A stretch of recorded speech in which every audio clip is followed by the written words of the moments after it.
Hello again.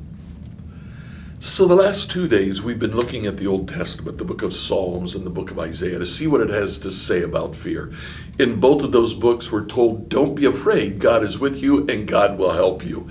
Today we're looking at Jesus' teaching, and it's always amazed me one of the teachings that Jesus gives about fear. In the book of Matthew, when he's talking about, when he's sending out the apostles, and he's telling them to expect rejection, expect persecution.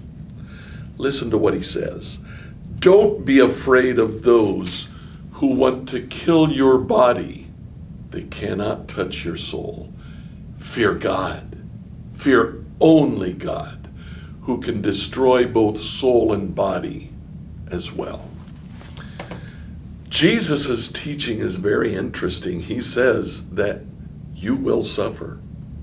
One of the marks of discipleship is that we do suffer. In some way, shape, or form, we are called to suffer for the Lord Jesus. Whether that suffering is expressed in personal rejection by friends or even family, or whether that suffering takes other shape, actual physical suffering brought about because of our stand in the gospel. Whatever it is, Jesus says, don't be afraid of that. Fear only God. What Jesus actually says is, don't be afraid of those who can kill your body. He seems to imply that that could happen. And indeed, in the book of Acts, that does happen. In essence, Jesus is saying, what's the worst that could happen? They kill your body and you get to be with me.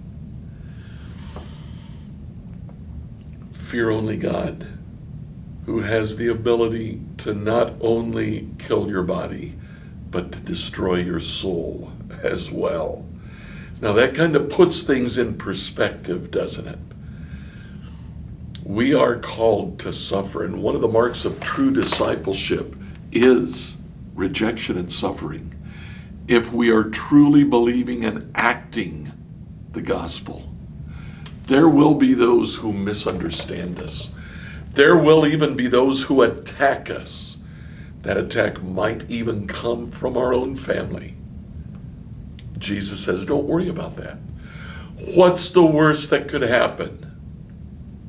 Especially in light of the fact that you get to be with me. Tomorrow, we'll continue to talk about fear, and we'll begin to see two things that replace fear in the life of a believer. I look forward to talking to you tomorrow.